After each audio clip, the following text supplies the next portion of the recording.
Hi students आज video आम देखा पंचम श्रेणी विज्ञान बहिर स्वास्थ्य रोग विषय संक्रामक रोग रक्षा पाइबा विभिन्न उपाय या पूर्व आम ए विषय दुईटी भाग पढ़ी सारी प्रथमटी खाद्य भावजनित रोग और द्वितीयटी संक्रामक रोग कौन होता है किपर व्यापी है। आज जाना संक्रामक रोग रक्षा पाइबा उपाय। संक्रामक रोग रक्षा उपाय गुड़िक मध्य जाना पूर्व आम टे चित्र देखीद चित्र कौन देखुं पे आम देखुं जे गोटे घर चित्र देखुंत घरटी सूर्य चित्र खाई यार अर्थ आम जो घर रोच से घर को सूर्य किरण प्रचुर मात्रा जावास करवा उचित एवं वायु शुद्ध वायु जावा निहाती आवश्यक। द्वितीय आम रोचा घरटी को परिष्कार परिच्छन्न रखा आवश्यक। खाद्य पदार्थ गुड़ी को घोड़ाई रखा आवश्यक एवं पीउथुवा पानी को फोटा पानी को फुटई भल भाव फुटई पीवा उचित जहाद्वारा आम संक्रामक रोग बची पारिबा। द्वितीय आउ कौन कर आम शौचालय पायखाना को परिष्कार कर रखिपर। तापर 6 नंबर चित्र आम देखुं डस्टबिन व्यवहार करवा और कौन देखुं आम पे चित्र देखुं ये मशारी टांगी शोवा। हाँ मशारी टांगी शोले कौन हे मशा कांगुड़ारू आम रक्षा पाइपर जहाद्वारा मशा द्वारा व्यापी रोग गुड़ी आम रक्षा पाइपर। अच्छा एतिक कौन आम संक्रामक रोग रक्षा पाइपर ना अन्य किसी उपाय रही? हाँ अन्य उपाय भी रही देखा। ता पूर्व आम पढ़ले प्रथम पढ़ले कौन सूर्यालोक और विशुद्ध वायु। द्वितीय पढ़ले परिष्कार घर। 3 पढ़ले घोड़ा जाइथिबा खाद्य। 4 पढ़ले गरम क्षीर पीवा जमी फुटा पानी पी पार। 5 पढ़ले परिष्कार शौचालय व्यवहार करवा घोड़णी थी डस्टबिन व्यवहार करवा। 7 पढ़ले मशारी व्यवहार करवा। 8 गुरुत्वपूर्ण कथा खाइबा पूर्वर हाथ साबुन धोइबा और पर धोइबा निहाती भावे एतिकी। यापर आम आउ कौन देखिपारे उपाय गुड़िक अन्य उपाय गुड़िक मध्य किसी है जनक ठारू अन्य जन जो संक्रमण रोगटा होची ताको यदि आम नियंत्रण करदेबा तेबे ए रोग आम सहजरे बची पारिबा। सेटा किमिति करबा जानिबा आगकू जीवाणुर वंशवृद्धि जो होची ताकू मारदेले किमिति आम आउ जीवाणु बढ़ी पारिबेनी तेबे सेठू किपरि आम जानिबा सेटा पढ़िबा। आउ जदि बा जीवाणु वंशवृद्धि हो जाए तेबे सेठू रक्षा पाइबा कौन करबा उपाय अछि प्रतिषेधक टीका नेबार व्यवस्था अछि सेटा देखिबा एवं एमिति करबा जे आदौ जीवाणु व्यापीबे नाही तेमिति कौन गोष्ठी सफाई करबा से विषय आगू पढ़िबा। आस जनक ठारू अन्य जन को संक्रमण करवा नियंत्रण उपाय गुड़ी कौन प्रथम जदि जन को रोग होती तेज जदि सारी संक्रमणटा को आम अटकईदेवा आगू संक्रमण बढ़ी पार ना से कौन करवा ना रोगी को अलग रखा आ घर अन्य जमी कहीं तार रोगी संस्पर्श न आसुवे केवल जड़े व्यक्ति जीवे जे से रोगीर देखाशुना करुवे। ये गला गोटे उपाय। आउ कौन उपाय रोगी जो लुगापटा व्यवहार करुव बासन कोसन साबुन से सब अलग रखा उचित। जेकोसी जिनस व्यवहार करुव ताकू व्यवहार कलापर परिष्कार करा उचित विशोधित करा उचित एवं घर अन्य सदस्य मैंने सेगुड़ी व्यवहार करने उचित नुहे जहाद्वारा आम ये संक्रमण रोग रक्षा पाइपर। अन्य उपाय कौन जेकोसी संक्रामक रोग हो आम तो अनेक संक्रामक रोग पढ़ी सारी पूर्व जहाँ भी हो से विषय में गाँ स्वास्थ्यकर्मी को जनइबा रोगी को आवश्यक सावधानता अवलम्बन करने परामर्श देवा। ये तो गले पिले अन्य कौन उपाय देखिपर। हाँ आउटा आसला जीवाणुर वंशवृद्धि नियंत्रण करवा। यदि जीवाणुकर वंश वृद्धि को आम नियंत्रण कर दियंती तेज सहजरे बहुत शीघ्र आम रोग भल पार। जमी कौन करवा आम चतुर्पार्श्व जी आवर्जना सृष्टि होती से आवर्जना ठारू आम दूरे जावा किमी दूरे जावा आवर्जना गुड़िक एक स्वतंत्र डबार संग्रह कर रखा उचित जहाद्वारा आम से सब जीवाणु मान वंशवृद्धि नियंत्रण कर कौन कर जो आम व्यवहार करुवा गाधुआ घर एवं परिस्रा गार ये सब स्थान को सफासुतरा रखा किपर रखा फिनाइल पकाई संक्रमण मुक्त करवा बुझुं कि। अन्य कौन कर पानीय जल को फुटाई जत्न सहित घोड़णी दे संरक्षित कर पका ताद्वारा कौन हो पानीय जल को घोड़ाई रखिले घोड़णी मध्यम सेठाको आउ रोग जीवाणु प्रवेश करें ना। तापर आउ कौन देखिले बेले समस्ते जो आम खाद्य खाऊँगी से समस्त प्रकार खाद्य को उपयुक्त भाव घोड़ाई रखा उचित जपरी धूली बसबे ना धूली पड़े ना कि माछी बसबे ना। ठीक अच्छे एवं आउ कौन देखिले गरम करी खाद्य को निहाती खाइबा उचित। हाँ घर चारिपाख सफासुतरा रखा उचित नाल गुड़िक घोड़ाई देवा आवश्यक। ये जानिले आम एवं जाना आउ गोटे गुरुत्वपूर्ण उपाय प्रतिषेधक नेबार प्रतिषेधक टीका से व्यवस्था कर सरकार। आम तो पिला बेलू बहुत गुटे टीका नहीं जपरी पोलियो बीसीजी नहीं विभिन्न प्रकार नहीं टीका मिलीमेला हईजा नहीं हेपाटाइटिस नहीं तेज आस से विषय कौन आगोटे ना आम सरकार विभिन्न प्रकार टीका दि जाती कहीं सरकार तरफ दि जाए कहीं जीवाणु जनित रोग आम रक्षा पाइबा।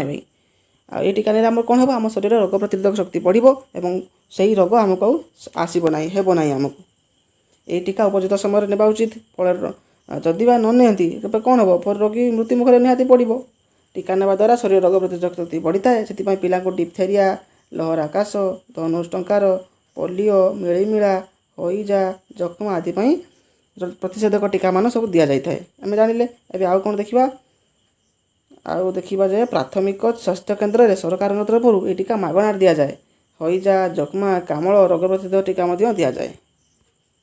ये तो गला गोटे। अच्छा पिले ये टीका आमको दिखाई सारणी जन्मरू 10 वर्ष मध्य क्यों क्यों टीका नि जा उचित तल सारणी दिगला। जपरी आम पढ़ा प्रथम जन्म समय कौन दि जाए, जन्म समय बीसीजी दि जाए कौन जक्ष्मा और पोलियो शून्य मात्रा। जन्म 1 मास पर पुणी डीपीटी प्रथमटा दि जाए कौन दि जाए डिप्थेरिया, लहरा काश, धनुष्टंकार एक पिले भल भाव मन रखुद। यह बहुत गुरुत्वपूर्ण अटे। तापर कौन देखिए आम जदि आम जन्म समय कौन टीका नहीं ना तेज यहाँ पोलियोर प्रथम बुंदा नेबा, हेपाटाइटिस बी प्रथम बुंदा नेबा। तार कारण कौन रोग कौन पोलियो हेपाटाइटिस। जन्मर 2य मासरे कौन नेबारे डीपीटी 2 द्वितीय, पोलियो द्वितीय, हेपाटाइटिस बी द्वितीय नेबा। कौन पे नेबा डिप्थेरिया, लहरा काश, धनुष्टंकार, पोलियो हेपाटाइटिस। ठीक अच्छे एक मन रखि पिले परीक्षा आसपे। पुणी आगे देखा जन्मर 3 मास पर कौन देवा डीपीटी तृतीय, पोलियो द्वितीय, हेपाटाइटिस बी तृतीय। कारण रोग कौन रोग है पोलियो, हेपाटाइटिस, लहरा काश, डिप्थेरिया, धनुष्टंकार ये सब आम नेबा। जदि जन्मरू पुणी 9 ରୁ 12 मास मध्य कौन देवा उचित मिलीमिला, विटामिन ए प्रथम पाना नेबा। मिलीमिला हेब ना जहाँद्वारा अंधार कणा आमको हेब ना। विटामिन ए जानते आम विटामिन ए अभाव कौन हुए अंधार कणा हुए। तेज जब विटामिन ए प्रथम पाना आम नहीं आमको अंधार कणा हेब ना। एवं कौन देखा जन्मर 16 ରୁ 24 मास मध्य डीपीटी बुस्टर, पोलियो बुस्टर। तार कारण कौन पे दिखे आम नि जाए आम ताकू नेबा डिप्थेरिया, लहरा काश, धनुष्टंकार, पोलियो यही सब आमको रोग हेब ना। पुणी शिशु जब 5 वर्ष हो से टीका कौन दि जाए डीटी दि जाए कौन पाई डिप्थेरिया, टिटानस। आ 10 वर्ष पर कौन नेबा 10 वर्ष हेल्ले आमको टीटी नेबा, टिटानस टॉक्साइड। मन रखिथि यहाँ गुरुत्वपूर्ण अच्छी। कारण कौन टिटानस पाई। पुणी कौन देखा 16 वर्ष हेल्ले आमको गोटे टीटी दि जाए। ए पिलामानकर 16 वर्ष हेल्ले तुम मैंने निश्चय टीटी नेब। टीटीटा कौन टिटानसटा है। ठीक अच्छे एवं बयस अनुसार टीका नेबा सारणी को पिला माने मन रखि। अभी आम आउ गोटे पढ़ुले रोगी संक्रमण रोगरू रखापी उपाय से कौन गोष्ठी सफाई द्वारा आम किपरि परिवेश परिष्कार रखा। खोला स्थान जो सब गदा होलिया आवर्जना मशा माछी सब अधिका जमती अधिका कौन खोला स्थान जब पानी जमिला कि अलिया आवर्जना पड़े निश्चित रूपे अधिका मशा माछी सृष्टि होते। जदि आम से खोला स्थान जो अलिया आवर्जना सफा करदे कि जो पानी जमुची ताकू भी हटेदवा आ मशा माछी कौटी वंशवृद्धि करेंगे। ठीक अच्छे तेणु आम कौन करवा आम घर चारिपाख को सफा सुतरा रखा। अलिया आवर्जना नाल नर्दमा उपयुक्त सफाई टाइम सफाई करवा परिवेश सुस्थ समस्त रोग आमको आम समस्त प्रकार रोगरू मुक्त रहा।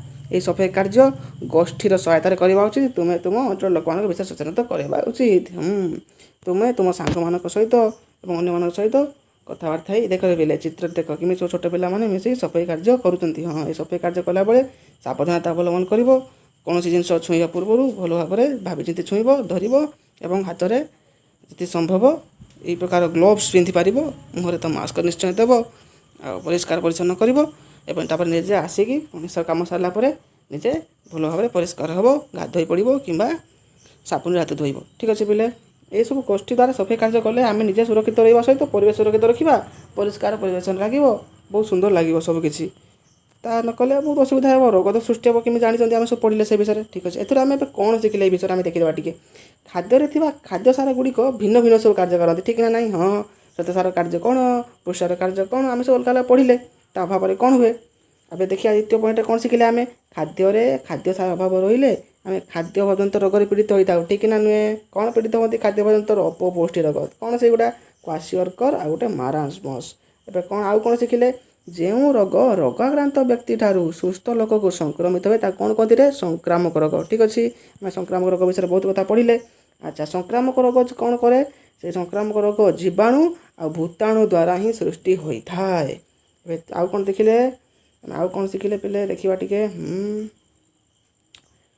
संक्रामक रोग गुड़िक प्रत्यक्ष स्पर्श द्वारा हो पारे कि वायु माध्यम दूषित खाद्य जल कीटपतंग विभिन्न प्राणी द्वारा व्यापी पारे। ठीक अच्छे संक्रामक रोग को रोकबार उपाय गुड़ी कौन आम जब जानिले जानिले संक्रामक रोग उपाय है जीवाणुर वंशवृद्धि को ही रखिदे। जदि बाबू कौन तेज जीवाणुर वंशवृद्धि अटकईदे आ से रोग बढ़ी पार ना सहजरे ଆମକୁ ଛାଡ଼ିଯିବ। ପୁଣି ଆଉ କ'ଣ ଶିଖିଲେ, ଜଣେ ଅସୁସ୍ଥ ଲୋକଠାରୁ ରୋଗ ଜୀବାଣୁ ସୁସ୍ଥ ଲୋକଙ୍କୁ ସଂକ୍ରମଣ କରିଥାଏ। ସେଇ ଯଦି ସଂକ୍ରମଣକୁ ଆମେ ରୋକିଦେବା ତେବେ ଆମେ ସଂକ୍ରମଣକୁ ରୋଗରୁ ବିଜୟ ପ୍ରାପ୍ତ ହେବା। ଆମକୁ କ'ଣ ଶିଖିଲେ, ପ୍ରତିଷେଧକ ଟୀକା ନେବା ଉଚିତ। ଠିକ୍ ଅଛି, ଆମକୁ ପ୍ରତିଷେଧକ ଟୀକା ପୂର୍ବରୁ ନେଇଗଲେ ହିଁ ସେ ରୋଗ ଆଉ ଜୀବାଣୁ ଆମକୁ ଆକ୍ରମଣ କରିପାରିବନି। ଆଉ କ'ଣ ଶିଖିଲେ, ଗୋଷ୍ଠୀ ସଫା କରି ପରିବେଶ ପରିଷ୍କାର କରିବା, ଯାହାଦ୍ୱାରା ଜୀବାଣୁ ସୃଷ୍ଟି ହିଁ ହୋଇପାରିବେନି। ଠିକ୍ ଅଛି, ଆମେ ଏହିସବୁ କାର୍ଯ୍ୟ ଆଗକୁ ନିଶ୍ଚୟ କରିବା ପାଇଁ ଧ୍ୟାନ ଦେବା। ତେବେ ଆଜିର ଭିଡ଼ିଓରେ ଏତିକି ଯାଏଁ ପିଲେ।